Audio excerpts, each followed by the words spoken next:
Hey guys, and welcome back to The Groove. And today I'm here with Molly from Hot Seat. Um, Hello. Hi. Thank you for joining on Zoom. Hopefully, our technical difficulties hold off until later. Fingers crossed. Um, well, welcome back, because you've been on here before with Goth Goth. Yeah, a while ago. Yeah, I think that was like 2 years ago. Is Goth Goth still going or? No, we broke up because our singer moved to Chicago. Oh. Um, if you remember, they really made that band, so it wasn't like we could like continue without them. It's really tough when you like lose like the front person, so we just Hmm. disbanded. Oh, you guys were so good. I do miss it very much. Yo, we're in a another band with the same members. Mine, but we have like a new project called Missionary System. So Oh, awesome. Well, everyone check that out. All right, so for Hot Seat, when did the band form and like what is the origin story?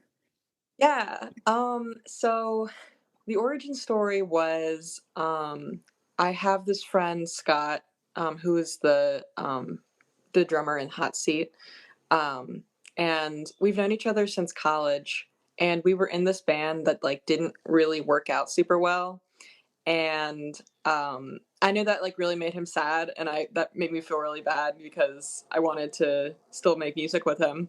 So I think we went to like, dude, we went to fucking Dobbs on South. Mm.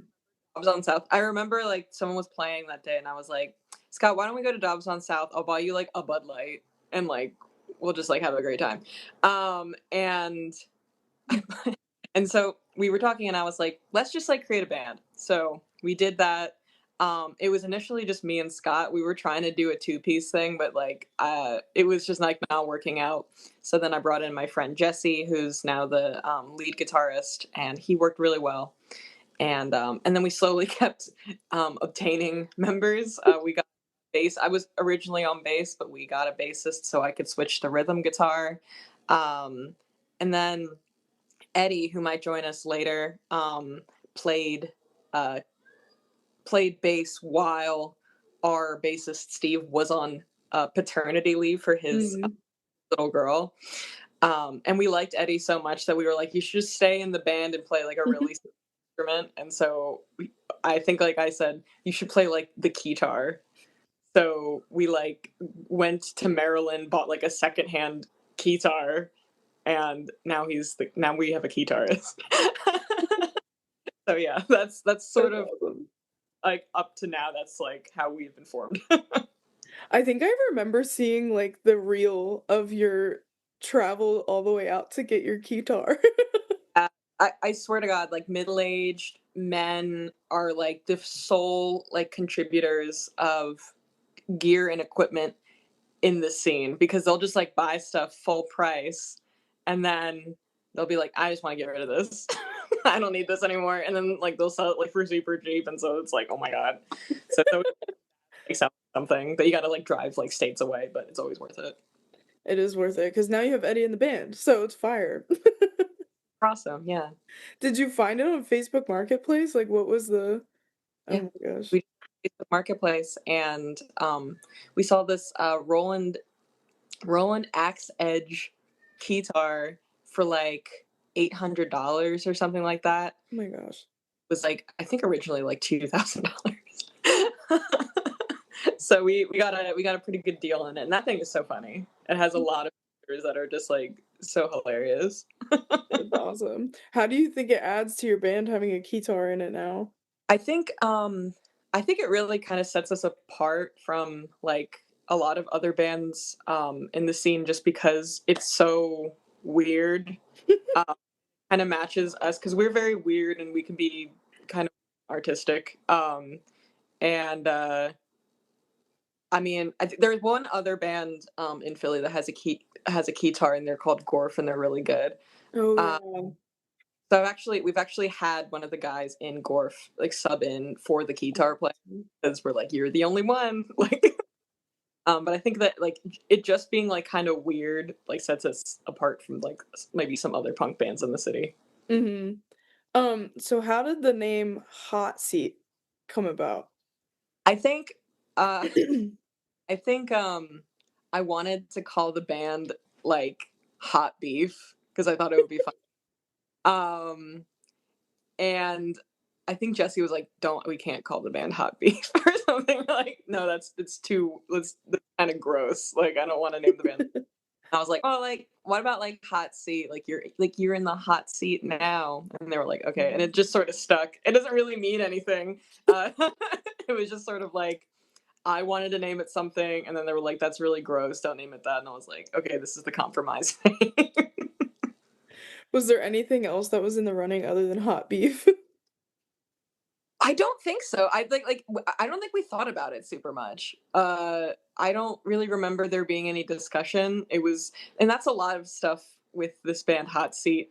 Um, it's like everything that we do is very spur of the moment, and like we're like, okay, no, that's gonna be our song forever that we just Mhm. wrote now. Like that's never we're never gonna change anything. And that one funny thing you said, that's a lyric now, or something like that. So we don't like. I don't it's not that we don't give a lot of thought to things, but we're sort of like if something works in the moment, we're like, okay, no, that's what it is now. Yeah, that kind of makes it more fun anyway, so Very spontaneous. relieves the stress of making a band in the DIY scene anyways, which is crazy. Don't think about it, do it. Exactly. So when you are performing, you're kind of like more of a hardcore, like punk-esque type of band. So how does like playing hardcore music kind of help you express your feelings or emotions like in a way that you've never done before? Yeah. I personally, a lot of our songs are they sound really hard, but then you listen to the lyrics and they're kind of goofy, and maybe just like a little like satiric. It's never anything like super violent, but for I guess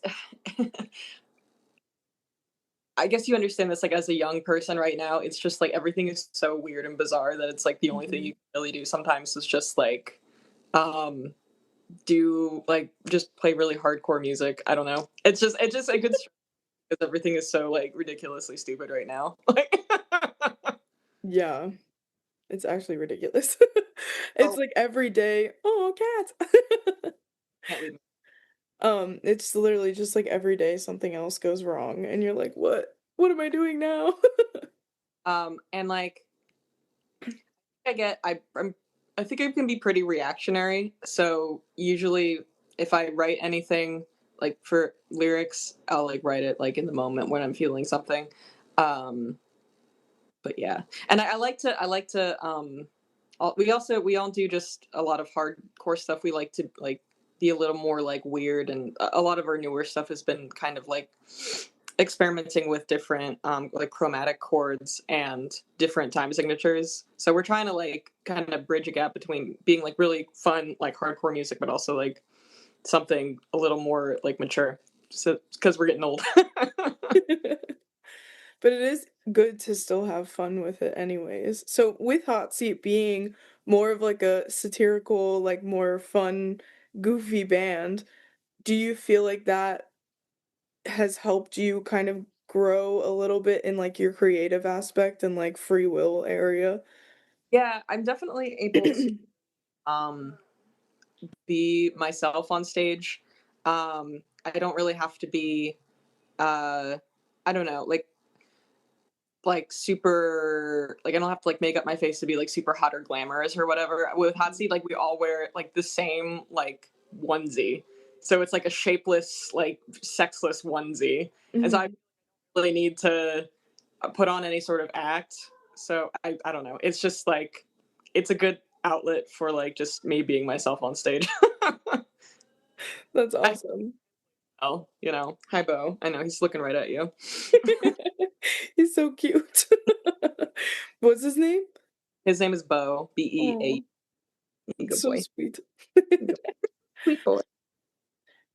So being in Goth and now Hot Seat, I feel like they're in the same realm, but they were are very different in like genre and things like that. So how do you think both of those have kind of helped you grow as a musician overall? Oh my god. Just I was always very shy uh my entire life, and so I never really considered being like a front person in a band. Mhm. And then I became friends with Louise, who was the front person of Goth Goth. And they were a really good front person, and I also saw like how much they struggled with feeling really insecure, and I was like, oh, like, so that's like normal, all right. So I can, maybe do this. And I've always liked to sing. um Mhm. Very shy about singing. um so I guess like watching Louise do their thing and Goth Goth really like gave me the confidence that I needed to like go up and just like be like the main person on stage, because I never would have really thought about like doing that. Mhm. At them. Yeah, that's awesome. Do you ever find yourself like when you're writing or anything kind of drawing inspiration from old projects like Goth Goth and things like that? If I'm writing a song, definitely. I think that the two people that write songs in Hot Seat, it's mainly me and Jesse. If you hear any sort of like more melodic song, that's probably made by me. I've just like I really like I've always really liked post punk and goth rock. So even though like our band is not that, I sometimes like draw inspiration to like what I like from what I know. Mhm. Yeah. Now, I did want to ask you about pepperoni crackers Yeah, because that's my yeah, that's my debut. Yeah. I so we actually did this. Actually, Waxstraw also did this. It was WHYY reached out to us saying that they wanted us to do a children's song. We were like, hell yeah, we want to do a children's song. Me, and I think maybe like it had something to do with the onesies. I don't know, but like we were given a prompt, and we tried to follow the prompt. We didn't like have the episode, or whatever. They were like, there's a puppet and she's eating a lot of crackers and the wrappers are flying everywhere, and you have to write the song about eating pepperoni crackers, and like, oh no, but there's wrappers everywhere. And I was like, okay, I'll see. Like, um and I think that we wrote that song in like a day. Like everything in Hot Seat is written in a day. But yeah, it was honestly the best gig I'd ever had. WHYY was so incredibly kind to us, and really hyped us up in ways that I've never been hyped up before. That was really cool. They really know how to like treat people well, and doing the music video was super funny. Um, and we had such a great time. It was lovely. so was that like aired on TV or was it like a show thing? Like, Yeah, so it aired on TV the day it debuted, and it's on YouTube. So you can, if you want to look at the episode, you can look it up. I think actually a guest star on that episode was Joe Jack Talcum of the Dead Milkmen, oh, um, and we've played shows with him before. And so we were like, did he like recommend us for this episode? And they were like, no, like he was just on the episode, and we're like, that's so like. Why are we so connected to this man? I don't know. he just keeps coming back in rotation. So funny. Great. So you have been in the scene for a longer time. What is a show that has kind of stood out to you the most and why? That maybe you've played in or you've seen anything? Oh, I think I went to a really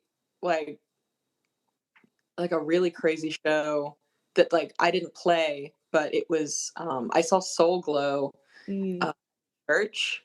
And that was one of the craziest shows I've ever been to. I've never seen so many people stage diving in my life. Um, and it was just really cool. I mean, like they're from here, and you know, obviously like knew a lot of the people in the audience. It was great. It was just so great to see them. I was so happy to see them. Any show I'd played, I don't know. I tend to like forget about shows like immediately after I play them because I like black out while I'm on the stage. Mhm. Uh, I'm trying to think. We played with God. I can't think of one, honestly. They're all great. Every show I play, I love.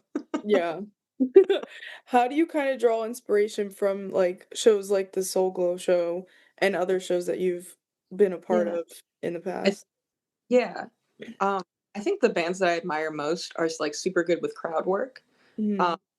and just knowing what people want to, you know, hear when they go to these types of shows. They want to be able to move around. They don't want to be bored or anything. And so like the way that like someone like Soul Glow like really keeps the flow going is like very admirable. And that's really hard to do. Like you really have to Mhm. practice to kind of like minimize like dead space, between songs and stuff. And that's something just like you just have to like learn how to do and practice with your band. So we're Mhm. like better about that. So it's not as like we're a local show. Like it's like which is Yeah. fine. I'd like to be like a bit more, professional. Mhm. What are some ways that you, like, kinda practice that, I guess? We just like we will a lot of it is like taking notes, right? So we'll take notes on like songs. We'll be like who drummer comes in, da da da da. Molly says this, and I actually saw Waxjaw. Waxjaw did that, and I copied them because they are also very good at like moving the. Mhm. So yeah, we just will sometimes be like, all right, we're gonna go, practice the whole set. We're not gonna take any breaks, and we're gonna like just run the transitions. You have your notes. You know when you're gonna come in. Yeah. Uh, that's all you can really do. It's just like doing it a bunch. Have you ever had, like, practice audiences when you're doing that or no? Sometimes what we'll sometimes do is we'll go live on our Instagram and Oh. you know people will tune into our lives or we'll go on live on TikTok or something. Um and like maybe some people will say most people don't because like it's kind of hard to hear everything because like the audio is like it's just like a fart. Um, Yeah.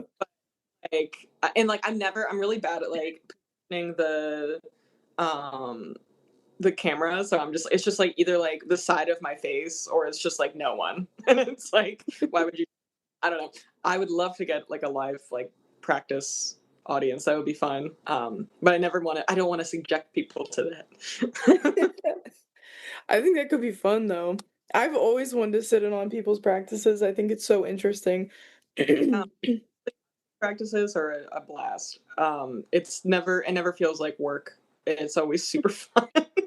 And it's also like never a dull moment. They just constantly talk the entire time other. And so like when they go home and I'm just like sitting in silence, I'm just like, oh my God, I've been like yelling for like the past 2 hours. Yeah.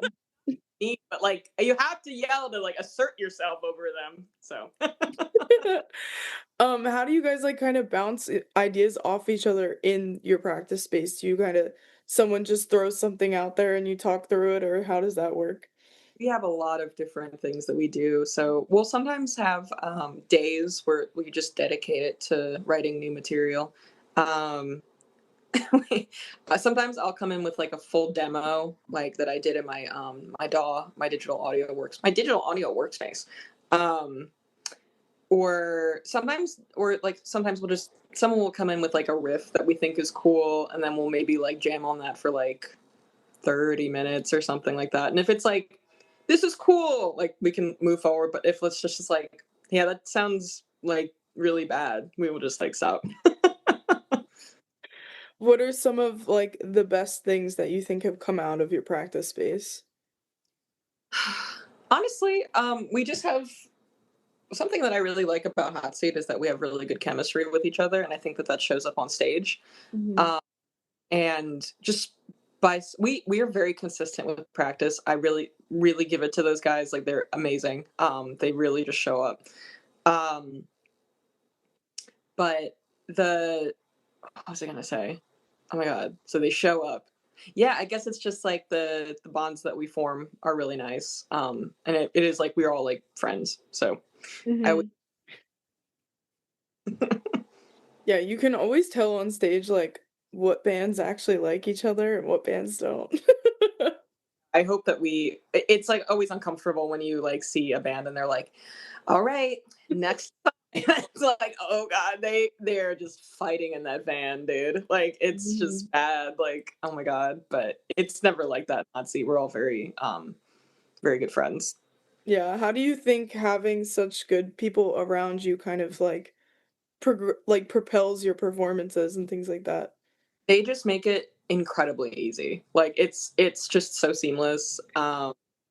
And they they're not they will they're not just like, oh, you're such a great front person, blah blah blah. They won't like glaze me or whatever, but like they are like, give me really constructive feedback on, my performances and the songs that I write. And I always think that whenever I come in with a demo, they always make it like 10 times better, and they always Mhm. make it very hot seat. I really really It's really cool. It's really cool to see.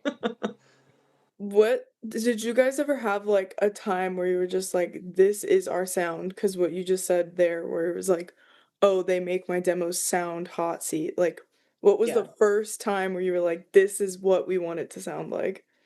I think once we started, and we will be releasing this music. It's just like the newer stuff that we've really have kind of come in. We think that we've come into our own a bit more. Um, I think I will give Jesse, my guitarist, a demo, and it'll sound like very like very goth, very like post punk. And then he'll be like, "That's cool," and then he'll do like a weird spin, like something weird and chromatic and like atonal over it. I'm like, "Yeah, that sounds like really weird." And then like, that's kind of like how we write music. It's just like I will give him something and he'll make it like super weird and really good, like really cool. And that's how we operate. Yeah. It's like, how weird can we make this, but it's still listenable?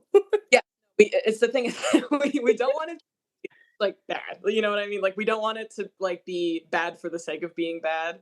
We want people to actually be able to like kind of move around and groove with it. Maybe if we have something that's super weird and atonal, we'll follow it up like in a different part of the song with something that's more like Mhm. traditional, like listen to. And so like the atonal weird stuff is it just sort of adds to it.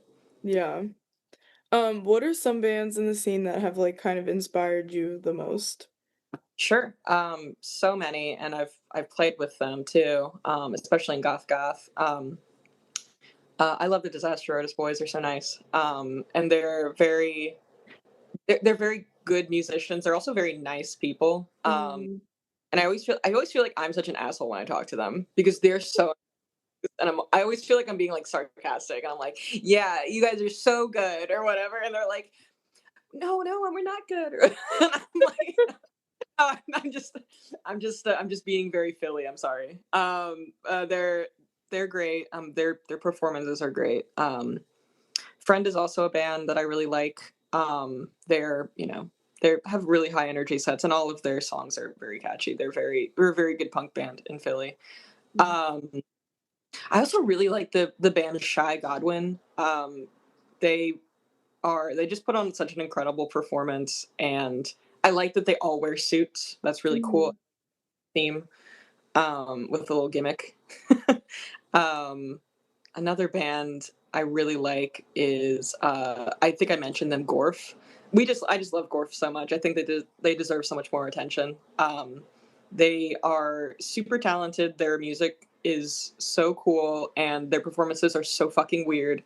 Um, and like everyone who goes to one is just like, "How have I never heard of you guys?" And they're like, "I don't know." They're just like very shy. Yeah, those are some bands that I like. No, literally all of them that you named are so good, and they all deserve the recognition too. Like Absolutely. the Disaster Artist Boys are probably one of the sweetest like bands I've met in the scene. 100%. I'm like, how are you guys so nice? It's I crazy. that when I like first met them, I was like, you guys are like too nice, but like they actually are nice, and like I'm like, oh my god, yeah. Um, So, as we were talking about earlier, your performances are extremely lively, and now that we have another member of the band, welcome Ed to the call.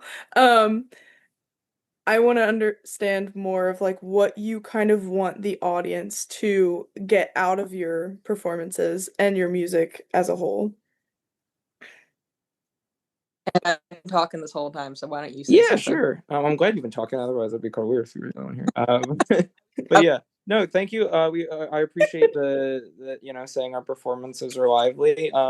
I think for me, I've been saying this recently is, uh, obviously we want the audience to like enjoy what we're playing. I think like for me personally, I'm someone who I feel I'm usually pretty reserved like around people I don't know. And I think there are a lot of people like that. But when I'm on stage, I feel like Molly can attest, I usually am a little bit more crazy in general, especially when I'm filling in on bass. But I think kind of like that catharsis is what I would like people to feel. So, I think punk music in general is really great. You've had a horrible day, a horrible week, whatever. It's just like a moment where you can just scream, jump, dive on the floor, roll around, that type of stuff. And that's kind of what I aim for when I'm both playing and like I think our music in general. well put. Yeah, I'm media trained. Yeah, we media trained. He was just a nightmare. But yeah, do you have anything to add? You think, Molly, or you think that I summed it up pretty good. I think that, yeah, punk music, or any kind of lively music is very it's good for the human soul, you know. Sometimes you just need to um vent or something. Or maybe you don't need to vent. Maybe you just like the music, you know, and you just want to mosh around a little bit. Yeah, it's awesome. So we talked a little bit about the writing process earlier, but now that there's another member, we could talk about it again of how you guys kind of bounce off of each other in a way of like Molly will bring in a demo or someone else will bring in a demo and you're able to like give each other constructive criticism. How does those conversations kind of go and how do you get the best out of each other in that way? Yeah, it's actually it's really easy, and I don't mean to say that. That's not a flex. It's like it's very. I was very pleasantly surprised when I first started playing with Hot Seat. So for some background, my best friend Scott is Hot Seat's drummer, and that's kind of how I was brought into the band. Is our bassist Steve needed to take some parental leave, and I filled in. And I've played music with people before, but there's just something very natural about our writing process. I think it's a lot of positive reinforcement. I think a lot of us are, I would say in Hot Seat, it's very easy like for each member to be their own biggest critic. So the writing process goes a lot like if someone will bring something in, I feel like it's usually like, oh, I got this. What do we think? And then we play it, and it's just a lot of like, oh, we could make something out of that, and then just bouncing it around a few times. Oh, maybe we changed something a little bit here, a little bit there. Like I brought something recently and we played it, and it was like, yeah, this is like too 2010 indie pop walk the moon. We gotta like hot seat it a little bit, like we gotta make it a little dirty. We gotta make it a little messy. I mean, And we're gonna be recording that in February. we are. So yeah. So yeah, I think that's a big part of it. But I'm like for Hot Seat, I think the writing process is very. At least I know, Molly is the lead when especially when it comes to lyrics, vocals, and front person like aspect of the songwriting. But for the rest of it, I would say it is a lot of like just taking what someone has and saying like, yeah, I think that sounds good. Like I very rarely can I think of a time that someone brought something. I actually can't think of a time that someone brought something and we were like, no, we can't do anything with that. Like I don't think anyone's ever had a song shot down. Jesse has brought some stuff that can only be described as like aggressively clown.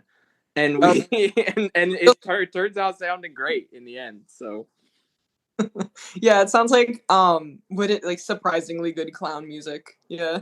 yeah. The sane clown posse, more so.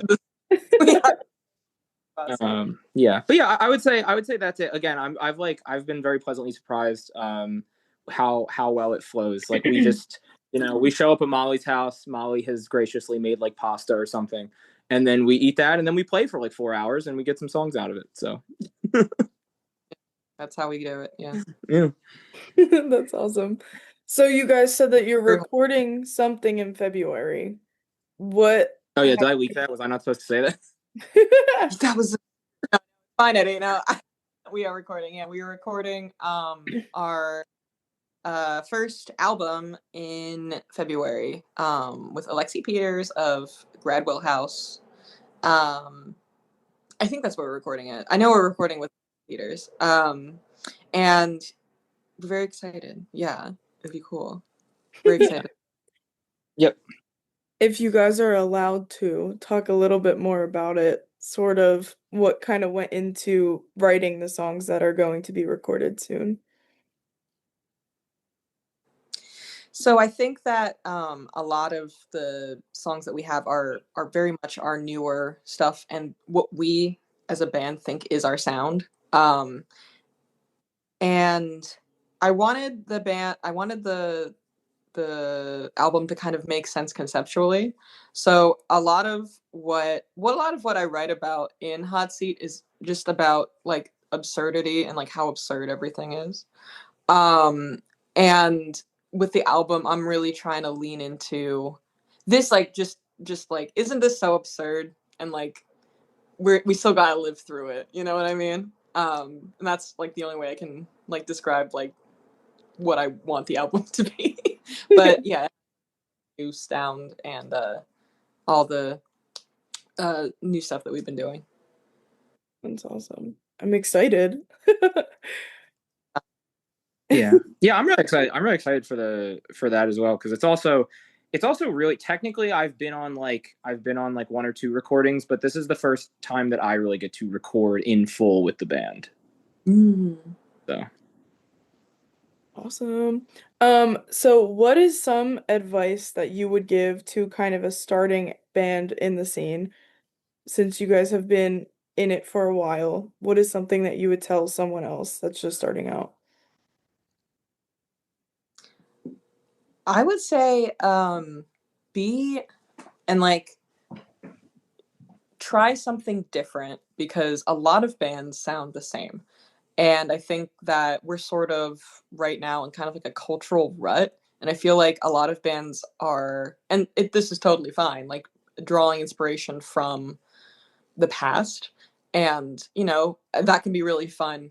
But I feel like you should also try to make your own sound and you should try to maybe write something really bizarre, but maybe it sounds good. And just experiment with that and experiment with other genres too. Like I think in Hot Seat, we sometimes draw a lot of inspiration from like funk and jazz too, and then not just punk. So I would say like kind of keep your mind open and like look forward to, you know, what you want to sound like unique is basically what I want to say. yeah.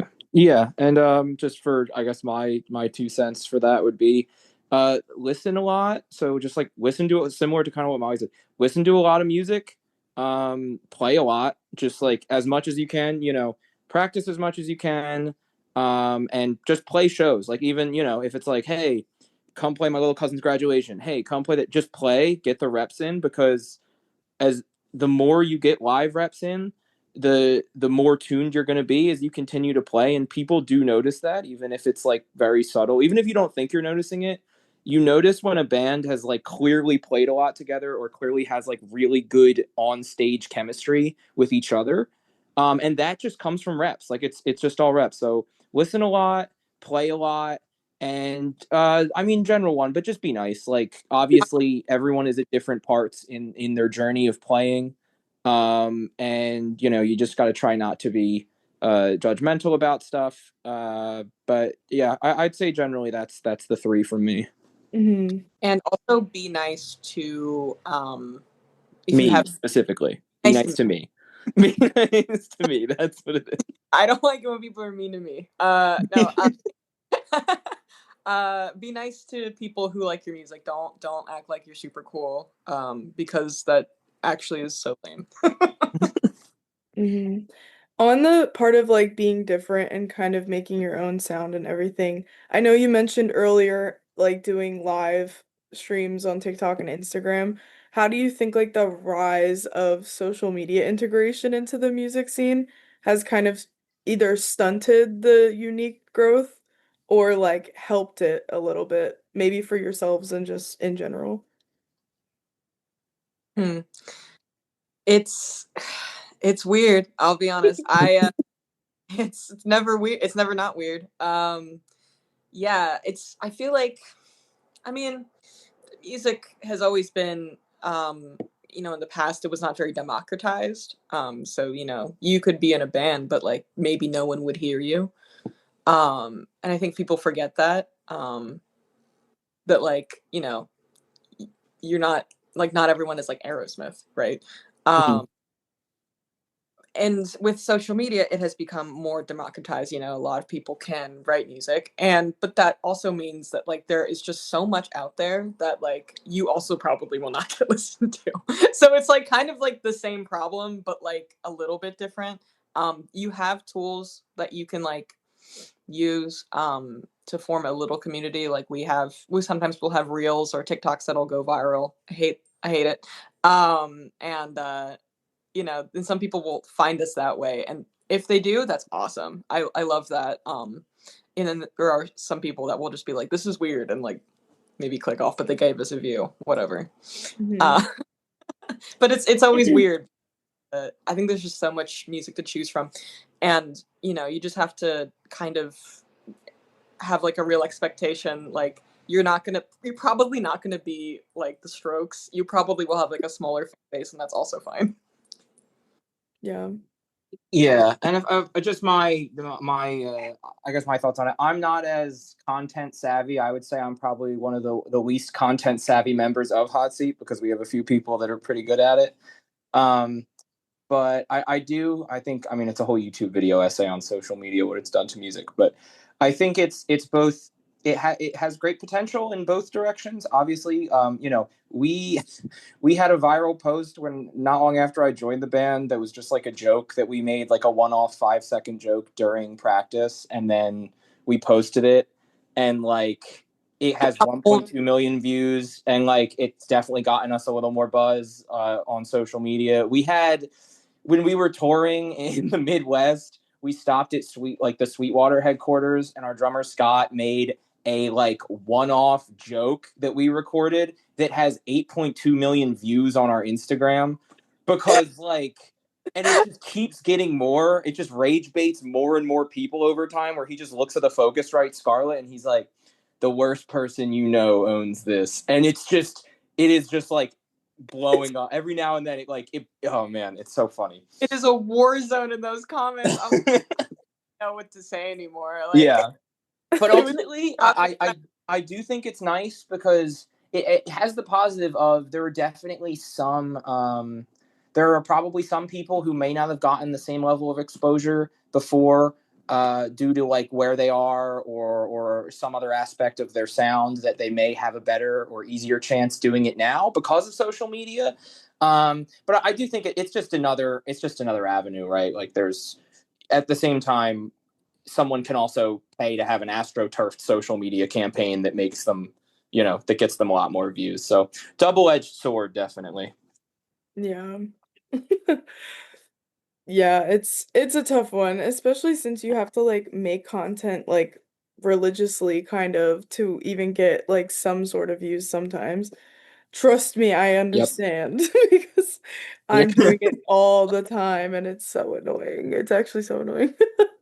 I can't stand. Um, but you guys are working on just being a band in the scene right now. How does it feel? I feel like the scene is a little bit on a lower point. I don't know if you agree with that, but how has it been like navigating through the scene right now where it's kind of at like a low point? Yeah, I do feel like that too. I will say we have no trouble getting gigs now, which is nice. That's been okay. I've been trying to I it's like I feel like maybe it's like I don't see. I don't know how to say this. I would like to see more original new bands that I don't see a lot of them. Um, and like the ones that I talked to you about, those are some of my favorite bands. And they've been around for a while, so but I would like to see something different. There is a band that I would love to see, and they're really very strange and different, and they seem to be having this great success. They're called Sweepers. I don't know if you know them, but Mm-mm. they dress up like us. They dress up as janitors, and but they like all of their songs are about cleaning, and I'm like, that's so great. That is so funny. And their shows look incredible. I would love to play with them. They look so cool. But like it's like kind of like those like people that are really like super passionate about it, and like their specific aesthetic that I would really like to see more of. Hmm. No, yeah. That's I actually I feel like I haven't seen any of their stuff, so you'll have to tell me that after. Um, but yeah, I would say I'm definitely someone who is newer to the overall scene. It's funny, I've lived in Philadelphia my entire life, but I wasn't really into the music scene as much, except for the past couple of years. Post COVID. I think COVID obviously had basically shut everything down. And then I think we got the wave coming back just after things started opening up again, which really brought a whole lot more people in. And now I think that I think it's a lot of just like fall off from that. There was a big surge when everyone came back, and now it's kind of reset. I also think it is a time. It is a low point in the country as a whole. Hmm. It is I'll understate it. And I know sometimes it feels hard to even for us to be like, oh, we gotta go play music now. We have to drive and do this thing when you're seeing some of what's going on. So I think that's part of it, and also it is unfortunately it is monetarily things like playing in a band. You can you can get away with it on a lower budget, but some of there are some pay to play venues where it's hard to scrounge the change together, especially if you're pretty like we're very lucky in that we have people who will come out to see us and will pay the fee, and that we normally don't end up going negative on gigs, which is very nice. But not everyone's in that same space, and like I can't blame someone for saying, well, it's hard for us to get this together. I mean, I think really underground shows are probably doing, like like particularly small house shows are still doing fine because of that. But that's definitely an aspect of it. So, Hmm. Yeah. I think also just like these like a lot of venues have like closed too, and it's like photo is closed. And I don't know. I think a lot of Philly is changing, and um noise complaints have always been a thing, but I feel like they're really ramping up, and so it's just Mhm. really difficult for a lot of smaller bands to start playing. And like if there is like a cool band, it's like what Eddie said, like it's like a thing, or it's like or maybe like I don't know. It's just like hard to get people out. I Yeah. have more people have been coming out. This is like a very recent thing. I don't know. I think maybe it is because of the bad things that are happening. Maybe it's because of AI and people want to see like a real human do stuff. But I do have hope. I do have hope, and I've seen some really great smaller bands that I would love to like see do more stuff. Mhm. Yeah. I also have hope, but it is a little We're not tough. a big band, by the way. I don't want that to come off across like that. We're still very local. Not even a little bit. It did not come off like yeah. that. But Yeah. no, yeah, it's just tough, but I have hope as well. So fingers crossed Yeah. for the future. Yep. But thank you guys so much. This was awesome. I'm gonna give you guys this time now to promote anything you have coming up, any music, shows, music videos, whatever. This is your time. Yeah, so we have three more shows in the year. Woo. We have woo, we have Halloween show with the great band Soji. Soji band from uh, New Jersey called Keith Chamber and Pucker Up. I believe that those are two bands from out of the area. But we do have a Halloween show that's not on Halloween. I'm sorry. It's the day before Halloween. And it's at my cousin Danny's in West Philly. And then we have this great benefit show in November, on November 19th at Milk Boy. And that's going to be a benefit for Project Home, which is a homeless charity. And then we have an EP release show in December, on December 5th, and that's going to be at Ortlieb's. We're partnering with 4333. We'll have the bands Gorf, Astra Alloy, and Baghead, and they're going to be supporting us for our EP release, and we're very excited. They rock. Yeah, they rock. Yeah. I don't really have. Can we, Molly? Are we allowed to cross promote MSIS since we're on here, or should we not? I tried. I did that in the beginning because I actually did an interview with Emily with Goth Goth. Oh, nice. Okay, cool. Yeah. Missionary System, or MSIS for short. But yeah. Yes. Yeah. That's I'm another in that band as well. So that's really all I have. I think Molly was on top of all of our other stuff, and look out for new music because we'll be recording in the end of February, and we'll get that out when we can. Awesome. Well, thank you guys. I wish you the best of luck in your shows and your EP release show because that one sounds awesome. Um, but for the listeners, make sure you follow Hot Seat on everything and stream their music on any platform you can find them on. And always remember to stay groovy.